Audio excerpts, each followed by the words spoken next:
Hello.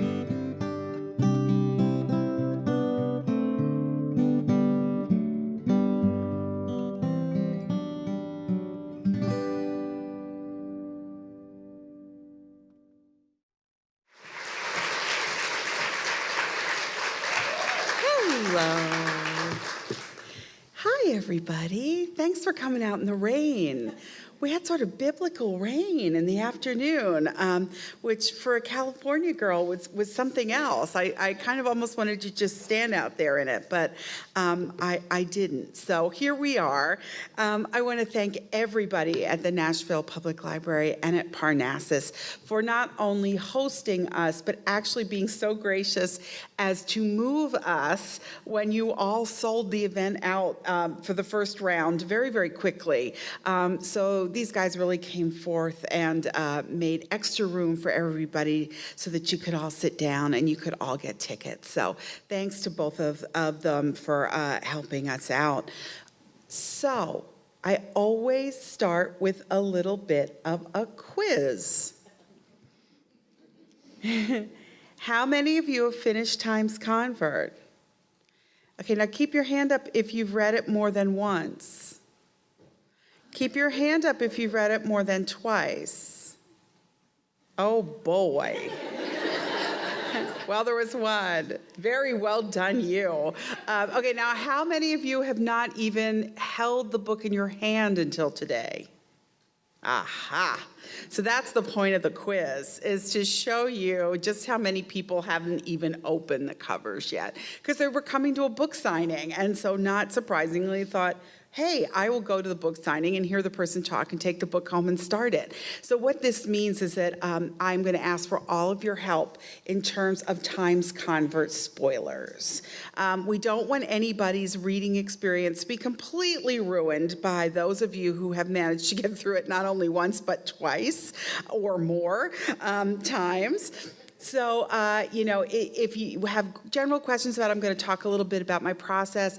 That's absolutely fine. But during the Q&A, if you've got a really specific question, like, in chapter 13, when X happens, if you could just ask me in the signing line, I'd be happy to answer the question.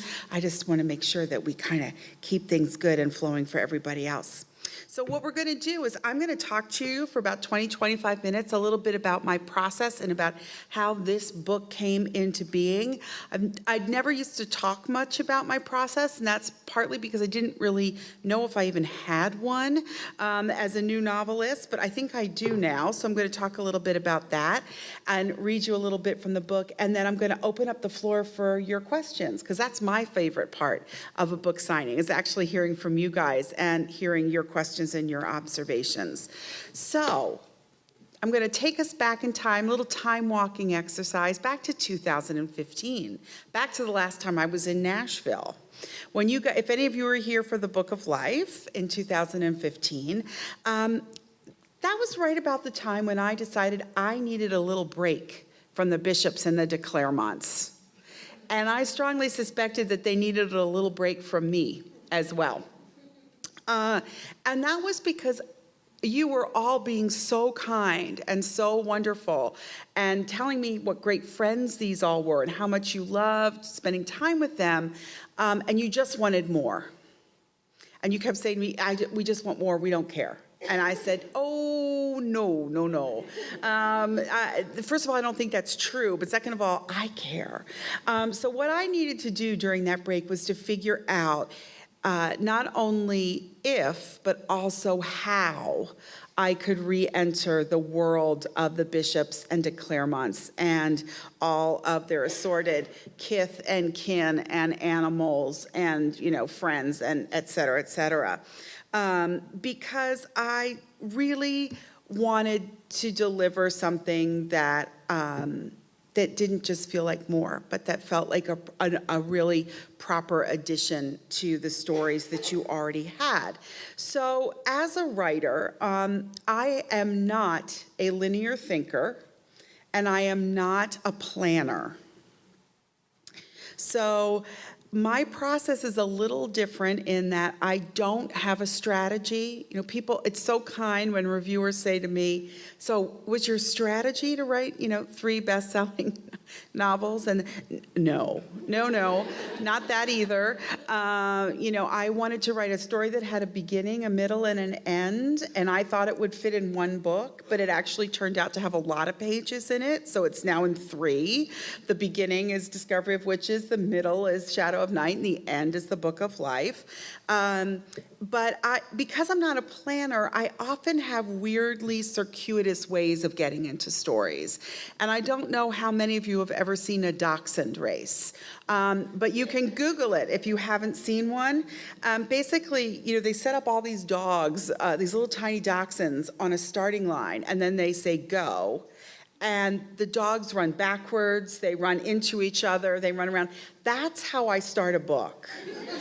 And what I mean by that is that I have lots of different weird ideas for stories, and I tend to start them all at once and then just see which dachshund breaks for freedom and actually pulls ahead, okay? So the first one who broke for freedom and pulled ahead was actually Matthew. And I was cruising along, I was about 175 pages into a book about Matthew's time in the 16th century under Henry VIII, Mary Tudor, and Elizabeth, called The Serpent's Mirror, when the dachshund came to a screeching halt. And I just needed to have some more time to work on that and to process that and think about that, because that Matthew Claremont and his little secrets and his little spanners that he throws into the works managed to kind of get me discombobulated. Something happened that I wasn't expecting and that was completely consistent with him, but I wasn't expecting it, and what ended up happening was that I needed some time to work it out. Happily, another dachshund came running by at just that moment, and that dachshund was Marcus Whitmore, one of the secondary characters. I don't like the term minor, because I don't ever feel like any of my characters are minor. Somebody said that to me once. I was like, do I have minor characters? I don't know. But anyway, it was Marcus. And so I started focusing on Marcus at that point and kind of put all of the other dogs aside and let Matthew and the Serpent's Mirror rest, and started working on the story that became Times Convert. Now, as I said to you before, I'm not an outliner and I'm not a strategist. So what does it actually mean when a character's voice becomes the loudest, or where it becomes clear that they're the one that's got the most energy behind it? Well, I do two key things during that process of story development. One of which is that I write longhand in notebooks. And I write what I call scenes.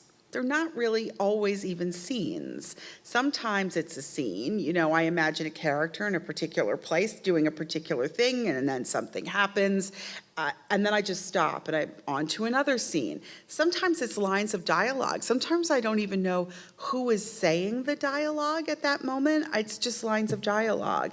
Sometimes it's a song. Sometimes I can see very clearly what someone might be wearing or what they might be doing, or a conflict in their personality. Sometimes I can think about if I trip across a really interesting book in the course of my teaching, because I'm still teaching history, a primary source I haven't looked at before, or I haven't looked at for a long time, and something strikes me, that ends up in all of those scenes.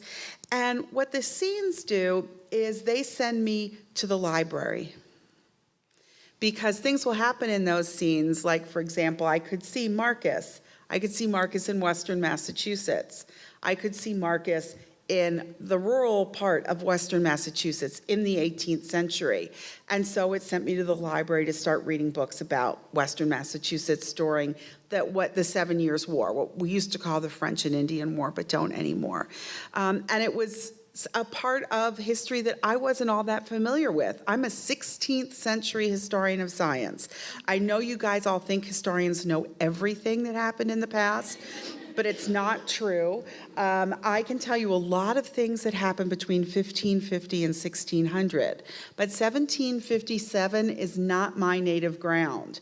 And so it sent me to the library. The books that I read, the primary sources I consulted, then sent me back into the notebooks where I wrote more scenes. Then those scenes caused me to go back to the library.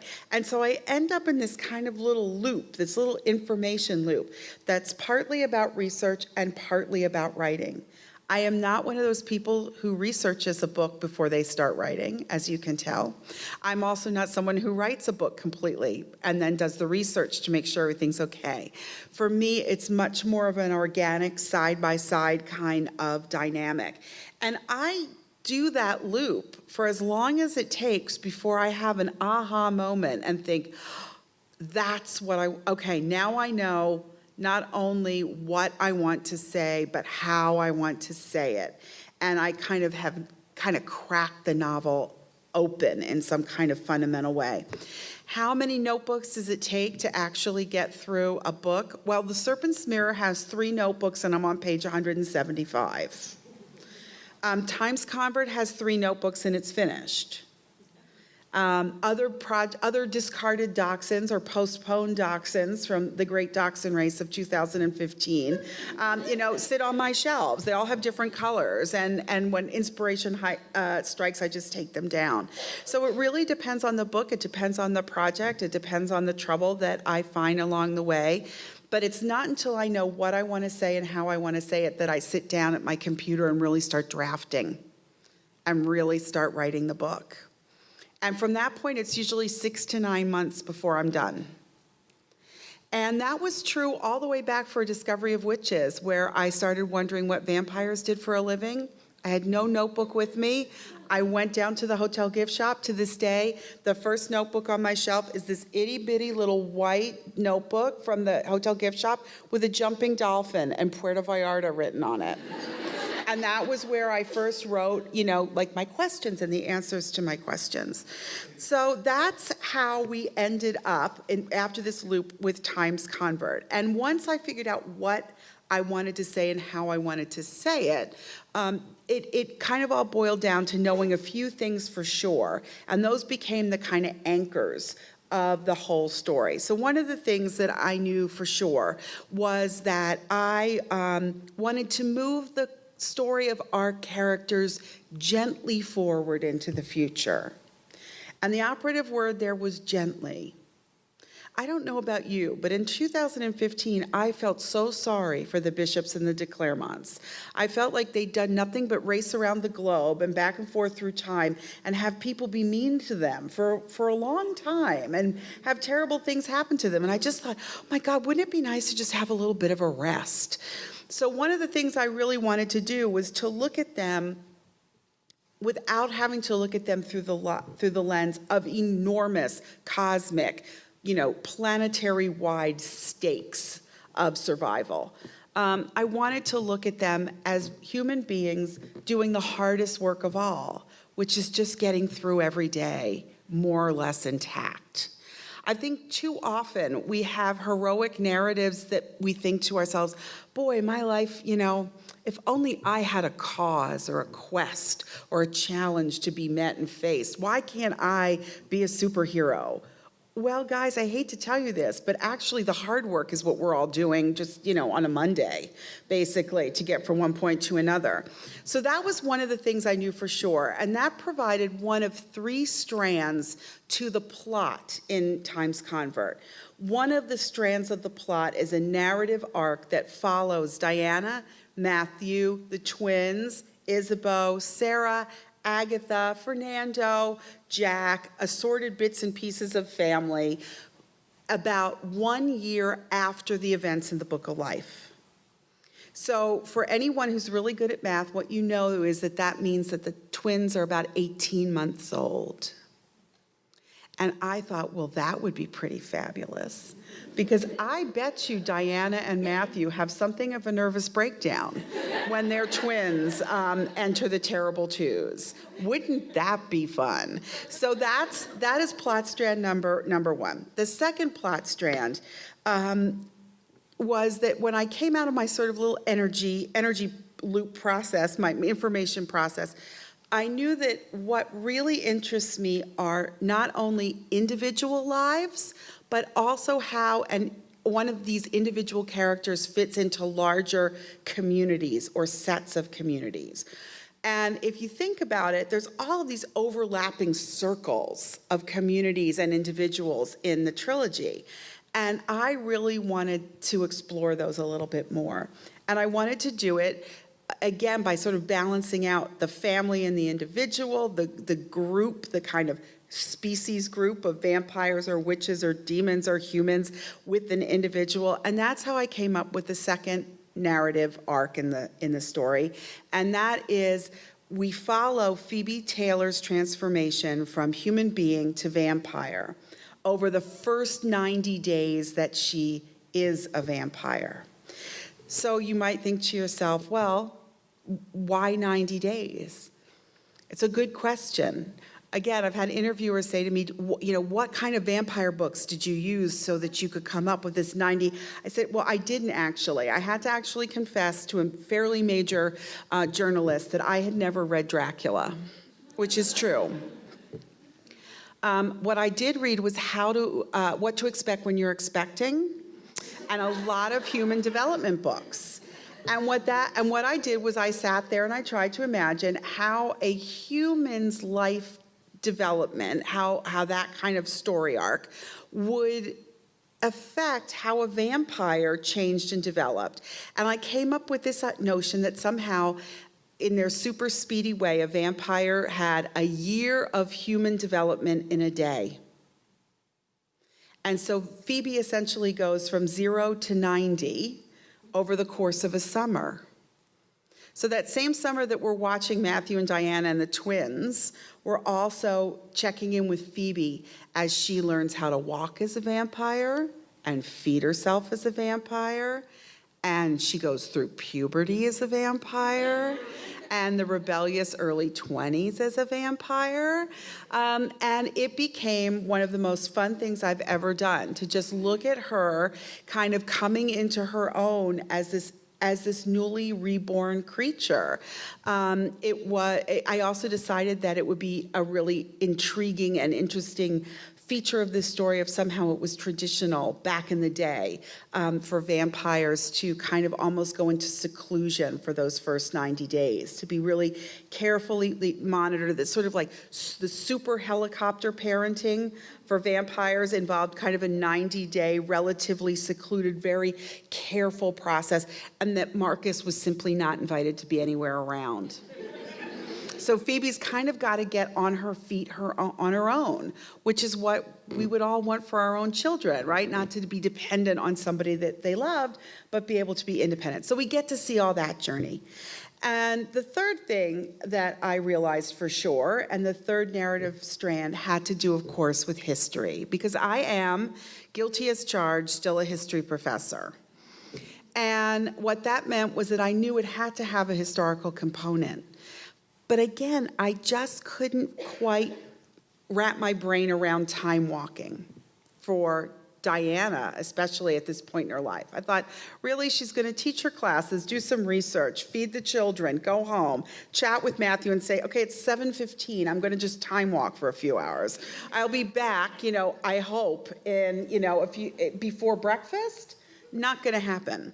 And so I decided instead that I would incorporate history by using that time that Marcus was spending away from Phoebe to sort of reflect and recall his own transformation, which was not as carefully managed as Phoebe's is, and which had its own really major ups and downs. And that is because from the very beginning, one of the most fascinating aspects of Matthew and Marcus's relationship for me was the generational conflict between a father born in 500 AD, at a time of enormous struggle, dislocation, very difficult conditions for survival, and the beginnings of the really strong authoritative presence of both the church and the king, versus someone born in the second half of the 18th century,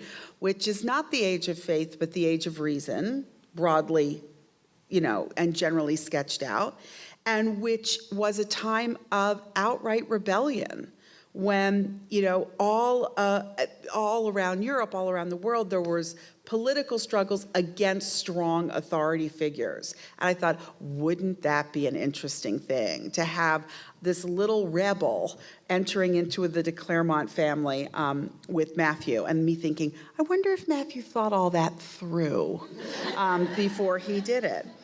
So I want to give you a little bit of a sense of what I mean when I talk about Marcus sort of recalling the events of his own change by reading to you part of chapter 9. I had to really kind of work hard to figure out a selection that really wouldn't be a spoiler. And so I came up with reading you a passage that, if you are a fan of the trilogy, you already know about, because what you know is that Marcus learned how to set a broken leg at the Battle of Bunker Hill from an ancestor of Sarah Bishop's, also called Sarah Bishop. So I am going to read you that scene from the Battle of Bunker Hill. The rest of the Battle of Bunker Hill passed in a blur of blood, buckshot, and chaos.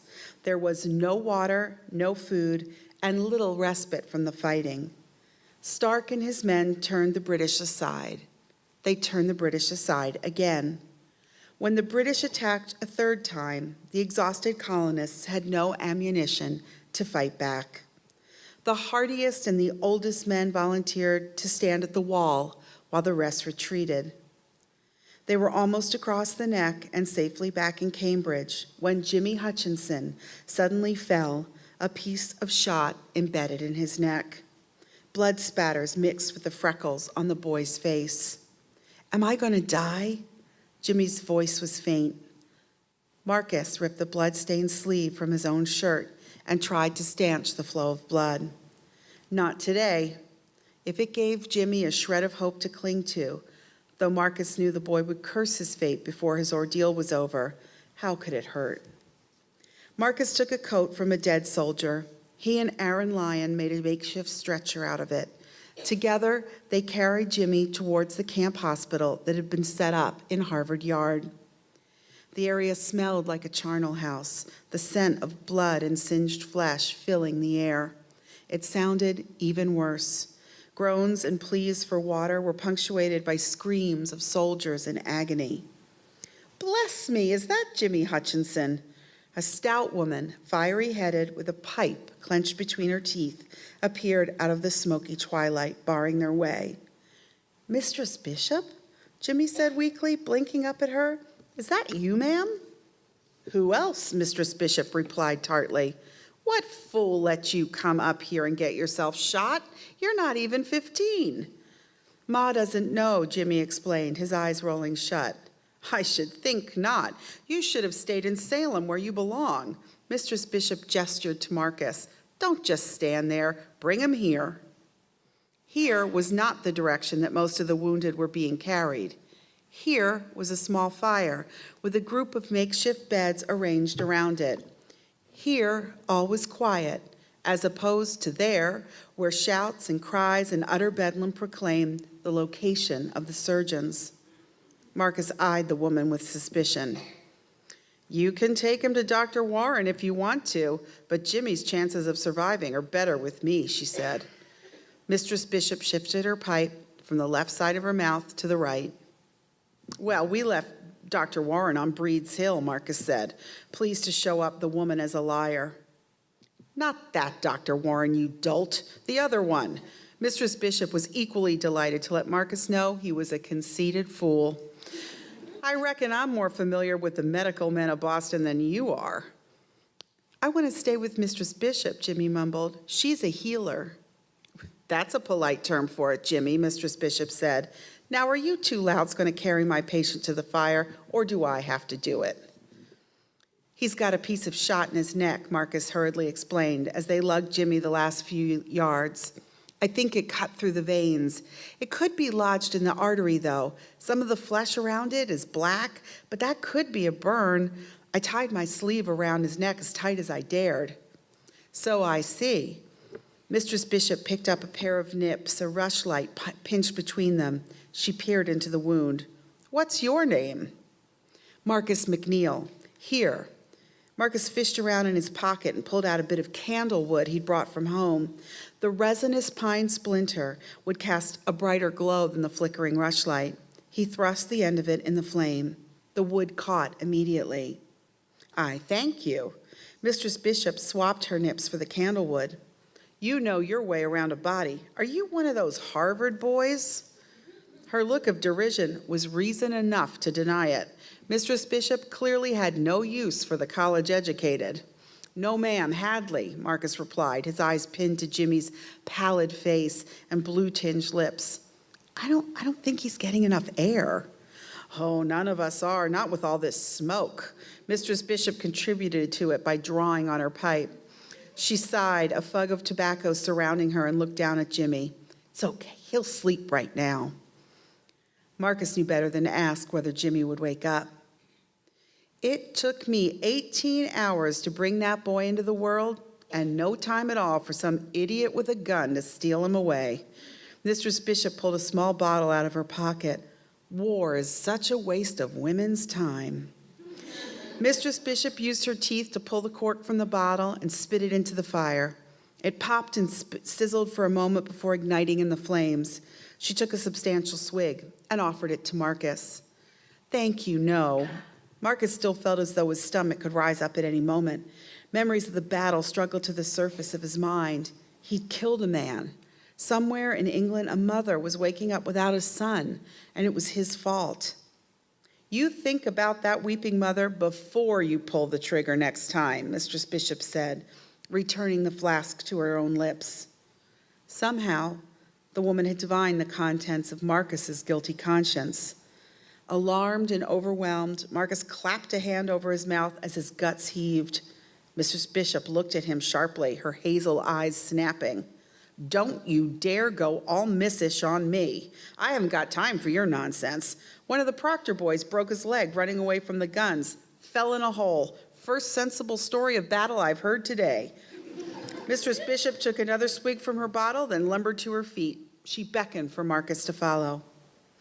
Marcus remained where he was until his innards returned to their natural place. It took rather longer than the red-headed healer found acceptable. Well, she demanded, standing over a prone soldier whose eyes were bugged out from pain and fear. Are you going to faint or are you going to come help me?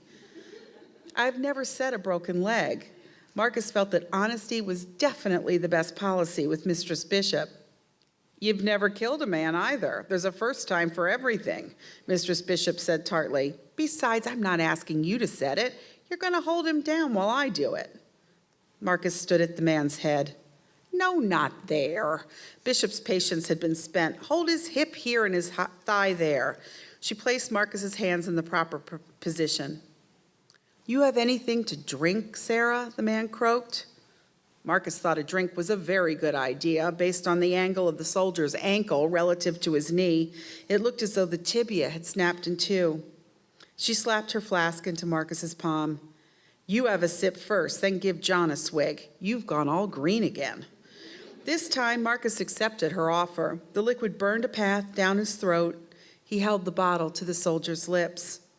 Thank you, the man whispered. You got anything else for the pain, Sarah? Anything stronger, I mean? A long look passed between the soldier and the healer. Sarah shook her head.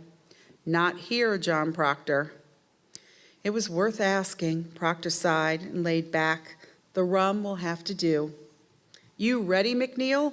Sarah clamped her pipe between her teeth. Before Marcus could respond, or indeed even fully understand the question, Sarah Bishop had pulled the bones back into place, the muscles in her arms rigid with effort. Proctor howled in agony, then passed out from the shock. There, all done. Sarah patted Proctor's leg. Not shy with their feelings, the Proctors. Marcus thought the patient had been remarkably composed, considering the seriousness of the injury, but he held his tongue. Sarah pointed to the rum. Have some more of that. And the next time you settle a bone, remember to do it just like I did. Immobilize the limb, then put your back into it with one good tug. You'll do less harm that way. There's no point in being so timid with the bones that you shred the muscles to pieces. Yes, ma'am. It had been difficult for Marcus to obey Colonel Woodbridge's orders on the field, but Sarah Bishop was another matter. Now I've got more men to treat. Sarah's pipe had gone out, but she kept chewing on it anyway, as though it gave her comfort. Should I stay and help? Marcus wondered whether healing some other mother's son would help him feel more at peace with the fact that he had taken a life. No. Go back to Hadley, Sarah replied. But the fighting, it's not over.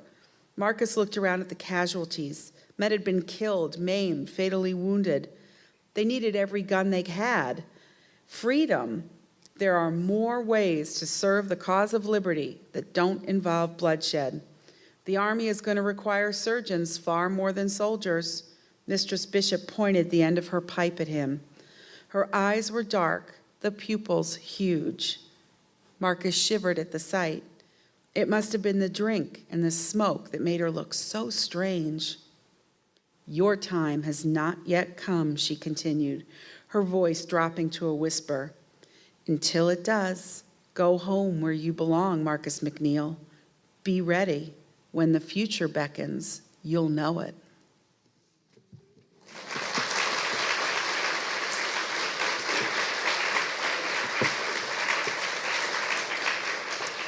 Before I turn the mic over to you guys and for your questions, I wanted to just tell you the final realization that I had back in 2015 when I was trying to figure out what I was going to do next. I wanted whatever I did in the future to be not only a great story and not only revisit characters that you love and that you like spending time with, I also wanted the books, or any book that I write, to somehow be about something larger. The trilogy was certainly more of a love story, though I don't care if you bought it because it was a romance and you liked it for that reason. But it was a story about the power of difference and the importance of empathy in our lives and in our world. For Times Convert, what I wanted it to really be about was a kind of meditation on parents and children, on the very, very difficult job of raising the next generation. And that isn't just limited to biological parents and children. For any of you who are teachers or doctors or librarians, there are so many of us who are somehow engaged in helping the next generation along.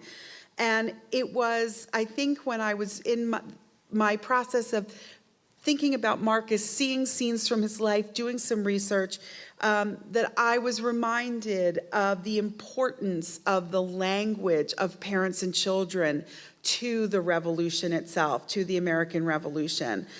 I don't know how many of you have actually read all of Thomas Paine's Common Sense, but I will, like Dracula, confess, I had only read bits and pieces of it. But I read all of Paine. And Paine was one of the most radical writers of the Revolution. There's a saying that says, without Paine's pen, Washington's sword would not have been effective. He called for really startling social equality, political equality, economic equality. The revolution he wanted, that Paine wanted, did not happen.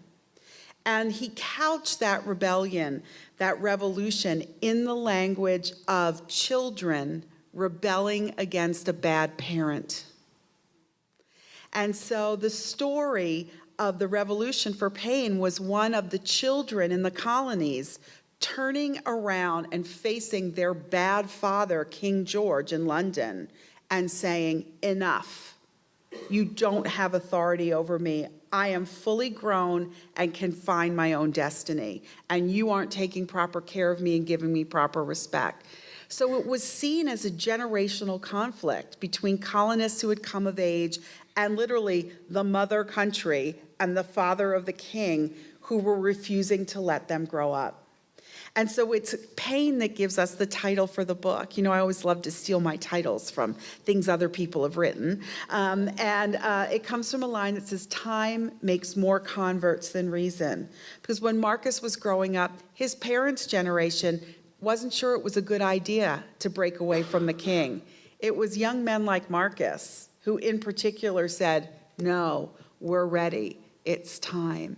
And so we have this wonderful story of the revolution providing a kind of spine for the story of Phoebe growing up and Marcus growing up and the twins beginning to strike out in their little toddler way for more independence. So I hope that you enjoy Times Convert as much as I enjoyed writing it and learning more about Marcus and Phoebe and all the rest. And I hope that you will keep on this journey with me, with all of the dachshunds, with all of the unpredictability and the lack of strategy. I've got lots more stories to tell, and I'm just delighted that you're all here to hear them. So thanks again to everybody at the library and at Parnassus, and thanks to all of you guys for coming out in the rain to see me. So thanks.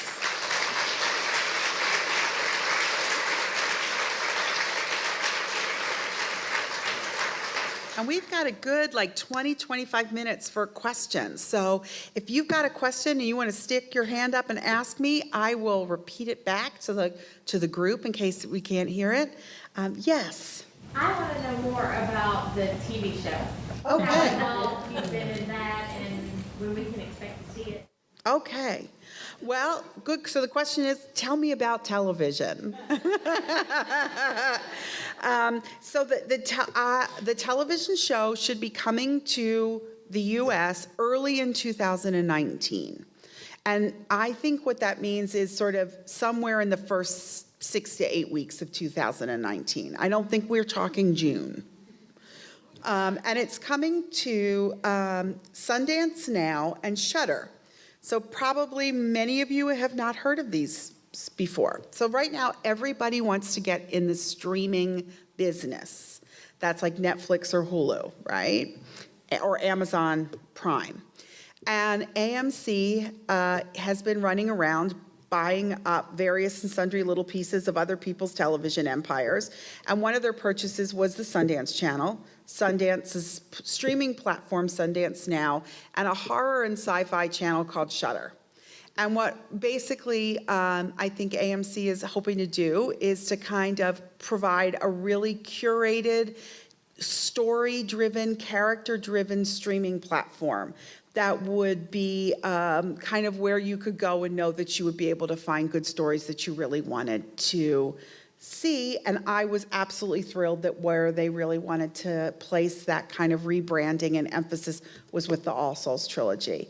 I was mostly pleased because Sundance has a very long history of liking real stories about real people and about being okay with there not being all the bells and whistles and things that other people often want. So what I knew for sure was we weren't going to have more car chases, helicopter chases, plane crashes, blood, gore, violence, fangs, etc.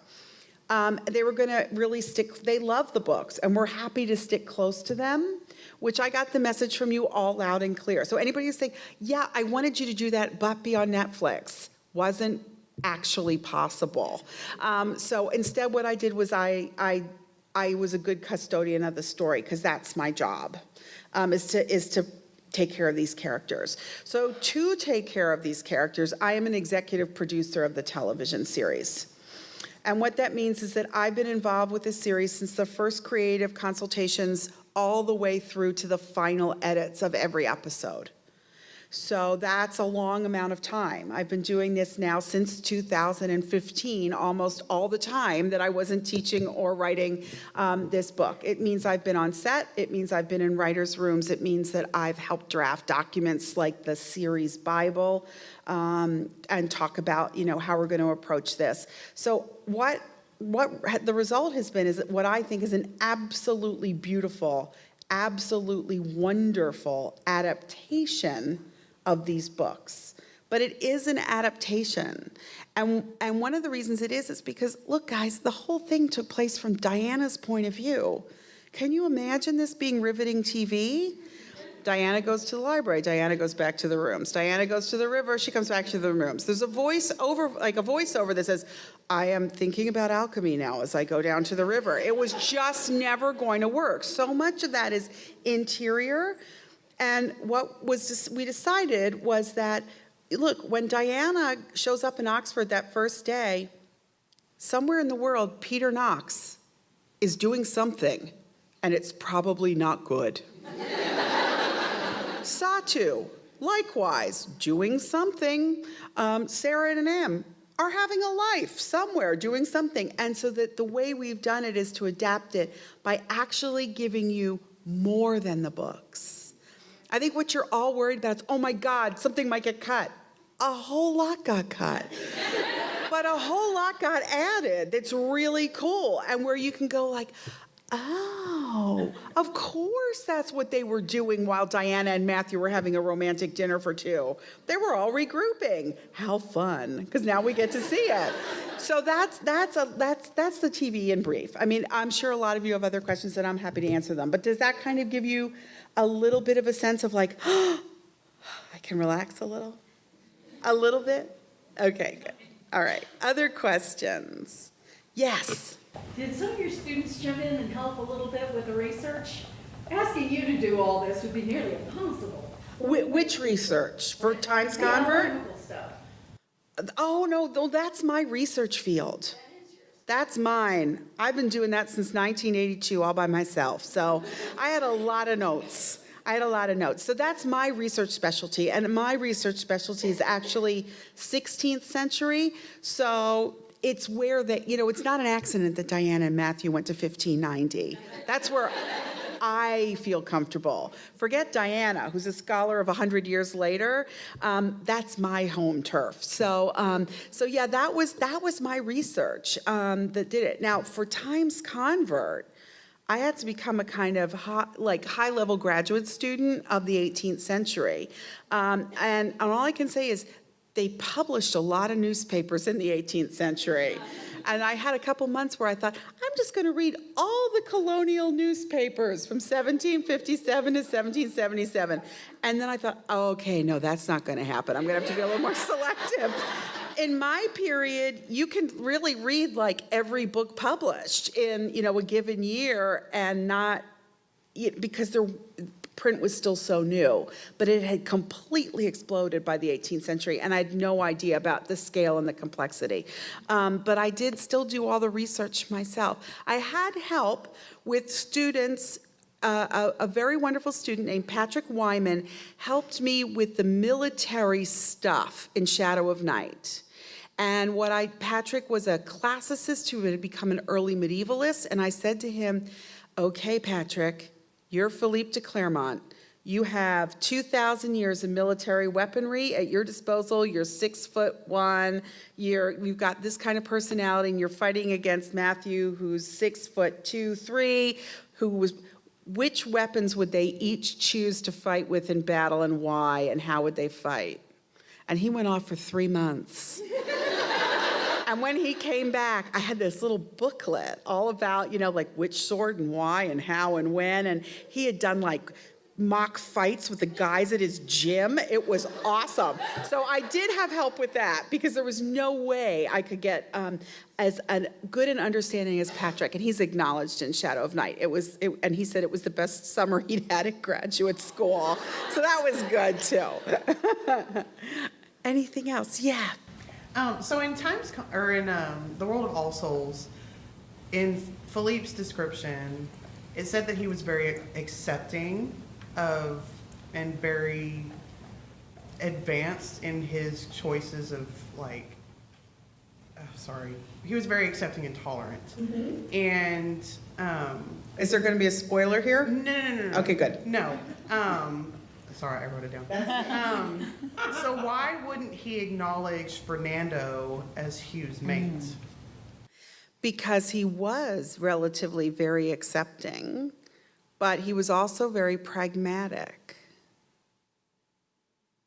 And Fernando was a person of color in Northern Europe at a time when a person of color could simply not walk into the corridors of power as anything other than a servant.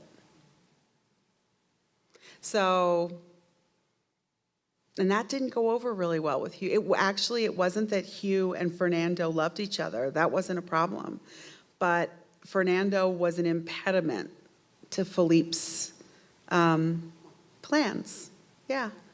Yeah, I mean, nobody's perfect, not even the great and wise and wonderful Philippe. And again, the antiquity, the Middle Ages, they were not a time that really liked a lot of difference. And so it's a really good reminder that no matter how evolved we think we are, there's always work we can be doing to be more open and more accepting of difference in our lives and in our world. So thanks for the question. Good question. Yes. I'm a huge Marv fan. Yeah. Please let one of the little dachshunds be her. Well, I think probably, one of the things that I learned from Times Convert was that sometimes it's very interesting people who should tell the stories and unexpected people. So for example, I really fully intended there to be an entire part 3 that was about Marcus in New Orleans. And I drafted it, and it was really pretty dreadful. And it was because I realized Marcus should not be telling that story. It was someone else. And so I believe there are really good stories that Martha will tell about other people. Some of the most interesting and complex of the people that we've got. Because, for example, I'm not sure Isabeau is the best person to tell her story. I think Martha might be. So yeah, so don't worry. Even if she doesn't get her own dachshund, she will be dachshund adjacent or something. Okay, all right.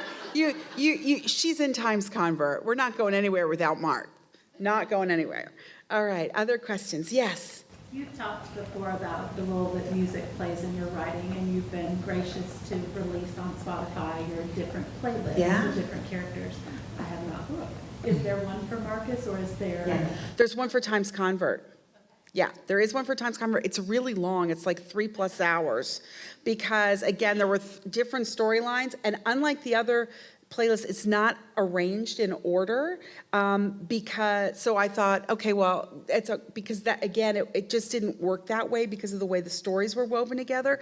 So I thought, well, you can all listen and then be like, oh, that one goes for chapter 7. You can sort of figure it out as you go because you probably be able to. So yes, it is on Spotify as best as I know. So unless I messed up and didn't push the right button. Question. I'm doing a reread. It's on like midway through Discovery Witches right now. But when you talk about your process about how you have your dachshunds, how did you get that first one? When obviously it sounds like you didn't just go, I think I'm going to write a novel today. What was the first scene or character that spoke to you that gave you the idea to write Discovery Witches? Matthew and Diana. I think the first name I wrote in my notebook was Diana. The second one I wrote Michael or Matthew, ? And I started with the question, which really was, if there really are all of these creatures, what do they do for a living? How do they date? Where do they live? Why don't I know them? I just had this whole kind of series of questions. And that was, where I started and that's, I think, very typical for a historian. And I was talking to another writer, and they said sometimes that's where they start as well. So, I thought it was unique to me because I was a historian and because I've never had any training. But I tend to have a question, a guiding question, rather than a guiding like meta concept or world or plot structure or any of those sort of fancy things. So for me, it was literally just like, okay, say you're a witch and you're named Diana. Are you happy to be a witch? I don't think so. Because I just couldn't see how any sane person, knowing the history of witches, would be like, score! I'm super powerful and my neighbors are going to love that because there's just a lot of evidence to the contrary. And the same thing with vampires, where I just kind of thought, I don't know, if that would be such a great thing to have all those Monday mornings for time immemorial. And that was just something that I really wanted to kind of explore more, that maybe, again, sort of being a superhero wasn't necessarily all that it was cracked up to be. So, good question. Yeah. Is Philippe the original vampire or one of the original vampires? I don't think I fully understand yet exactly what Philippe is. He's really old, I know that. He is older than dirt, absolutely. And for me, he's certainly, there is no vampire that I am as yet acquainted with older than he is. But I wouldn't want to, he had to have come from somewhere. So Nothing for Philippe. well, I love Philippe. Philippe is the axis around which the whole series moves, because we're still acting out things and enacting things in the present day that Philippe set up and put in motion a very long time ago. And so, in a way, he's still playing the game. He may be dead, but he's still very much playing the game and moving the pieces around, because that was the kind of person he was. And so we have more to come from Philippe as well, for sure. Yes, right here. Gentlemen, nope, okay. How about we go over here? Yeah. Okay, so everybody loves Gallowglass. Yeah. I understand that to be true. Had anyone you kind of based him on? Because I think about my husband, who's an old-style country boy, and I think my husband's as Gallowglass as anyone I know. And honestly, it's kind of annoying. I didn't base him on anybody. He was a total surprise to me. I was sitting in the old lodge and writing along and feeling extremely annoyed with Kit Marlowe and all of the lads, as I call them. And I thought, God, I sure hope that something interesting happens soon. And suddenly I typed, the door blew open. And there he was. And I thought, oh, stay. So no, I had no plan for him. I had no plan for Hamish. So some of my favorite characters, that come out of nowhere. And the one thing I knew about him was I just had this word Gallowglass, and I just knew he was a mercenary. So for those of you who don't know, a Gallowglass is an Irish medieval mercenary. So his name is actually an occupational title. It would be like calling somebody Sarge, for sergeant or whatever, or officer, And yeah, and again, I don't think I'm going to get out of it alive if I don't do a Gallowglass book. So I'm confident that will happen at some point. And I saw another hand. Yes, right here. Do you think that writing fiction has changed your scholarship? Yes. Ooh, can you talk about that? Sure. Has writing fiction changed my scholarship? It has, and it's made me a better writer, for sure. It's made me really question whether we have to be so awful and impenetrable in everything we do. I think it comes from a place of I really do believe it comes from a place of intellectual insecurity, because I know that when I'm writing fiction, the more nervous I am, the more words I use. The more tentative I am, the more words I use. And so I look at academic prose and I think, wow, for experts, we sure pile it on. So I think that's changed. I also think more generally, it's changed me as a teacher, because I think for someone who, again, had no idea how to write a novel when I first, I have a lot more respect for not knowing what you're doing than I think I did. I think I had forgotten by the time I was a tenured full professor what it was like to have no idea even where to start. And I could get a little bit impatient with students who were like, yeah, I know, I have a paper. And I would think, well, here, this is how you do it. Just do this and it will work. And I don't do that anymore, because I know I have a much more recent familiarity with being clueless about what you were doing. And so I think that's helped as well. Good question. Yes, right here. Sort of the opposite question. Okay. I was interested in your discussion of your process as sort of this iterative forth, and it's not what I think of as my normal kind of approach to scientific writing, right? Right. So what skills and sort of experiences did you take from your academic life that informed you or helped you as a The research for sure. I cannot imagine anybody, my hat is kind of like off to anybody who writes historical fiction who doesn't have a PhD in history. I don't understand how they do it because I know all the shortcuts and it's really hard to research something. Like I can't imagine somebody's like, I think I'll write about Cleopatra. Oh my God, you know, it's really difficult to kind of amass that sort of that knowledge and information. The other thing is, and it's sort of related to that, is I think I'm a slightly different writer of history in fiction than maybe somebody who doesn't have a PhD.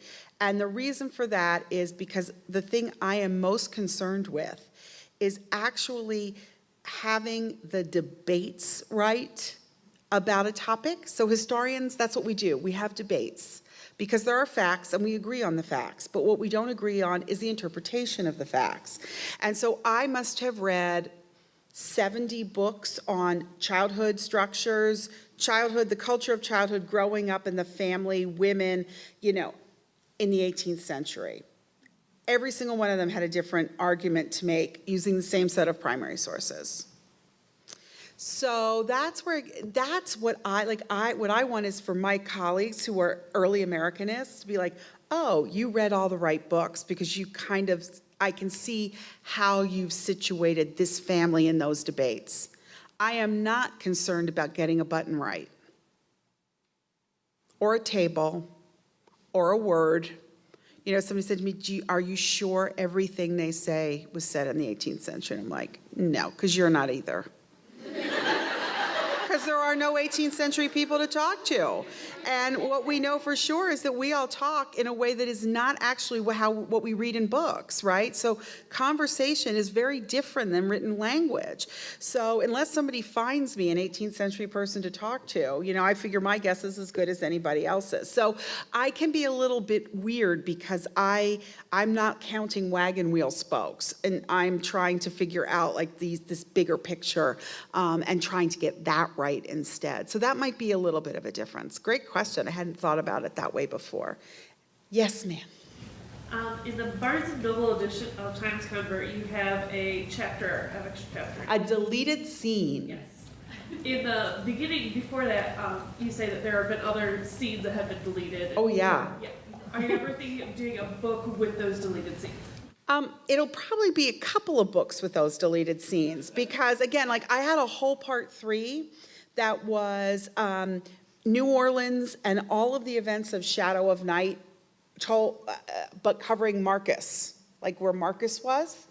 And first of all, Marcus is not the right person to talk about the events in New Orleans. And second of all, he's not the right person to talk about what happened back in the present while Diana and Matthew were in the past.